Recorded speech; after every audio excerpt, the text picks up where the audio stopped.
हिंदू धर्मात काळाचे चक्र सत्ययुग, त्रेतायुग, द्वापरयुग आणि कलियुग यामध्ये विभागलेले आहे. सध्या कलियुग सुरू आहे. धार्मिक ग्रंथानुसार कलियुग हे पाप आणि दुष्टतेचे युग मानले जाते.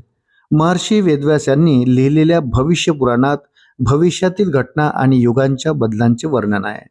त्यात कलियुगाचा अंत कसा होईल हे स्पष्ट केले आहे. भविष्य पुराणातील कोणत्या भविष्यवाणी खरं ठरतायत आणि कलियुगाचा अंत कसा होईल याचेच वर्णन आपण या व्हिडिओमध्ये पुढे जाणून घेऊया. भविष्य पुराणांच्या मते पवित्र नद्या कोरड्या पडतील, नाती केवळ स्वार्थावर आधारित असतील आणि अधर्मालाच धर्म मानले जाईल. भविष्य पुराणातील या चेतावण्या आजचे कटू सत्य आहेत, जे दर्शवतात की कलियुगाचा अंत जवळ येत आहे. भविष्य पुराणातील भाकिते आणि आजचे सत्य. या पुराणात कलियुगाच्या अंताविषयी काही अत्यंत स्पष्ट भाकिते केली आहेत, जी सध्याच्या काळात खरी ठरताना दिसत आहेत. आयुष्यमानात घट.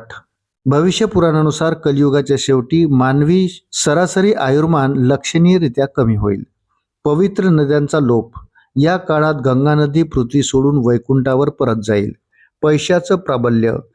समाजात नातेसंबंध आणि भावनांचे अस्तित्व संपुष्टात येईल आणि केवळ पैशालाच सर्वोच्च महत्त्व प्राप्त होईल. नात्यांमध्ये स्वार्थ आणि नैतिक मूल्यांचा ऱ्हास. काळ जसजसा पुढे जाईल तसतसा मानवी समाजात नैतिक आणि आध्यात्मिक मूल्यांमध्ये लक्षणीय ऱ्हास दिसून येईल. स्वार्थी नातेसंबंध. लोक एकमेकाशी केवळ स्वतःच्या फायद्यासाठीच वागतील. अधर्माचा प्रसार. समाजात योग्य आणि अयोग्य यांची व्याख्या बदलेल. जिथे लोक अधर्मालाच धर्म मानू लागतील, जेव्हा पाप वाढेल तेव्हा भगवान कल्की अवतार घेतील. कल्की पुराणात सांगितले आहे की जेव्हा पृथ्वीवर पाप वाढेल तेव्हा भगवान कल्की पृथ्वीवर अवतार घेतील. भगवान कल्की हे भगवान विष्णूचे अंतिम रूप आहे. पुराणामध्ये सांगितले आहे की भगवान कल्कीचे रूप अधिक तेजस्वी आणि दिव्य असेल. मित्रांनो, व्हिडिओ जर आवडला असेल तर व्हिडिओला लाईक करा आणि आपण जर माझ्या चॅनलवर प्रथमच भेट देत असाल तर कृपया चॅनलला सबस्क्राईब करायला विसरू नका. भेटूया पुन्हा अशाच महत्त्वपूर्ण माहितीसोबत. तोपर्यंत धन्यवाद.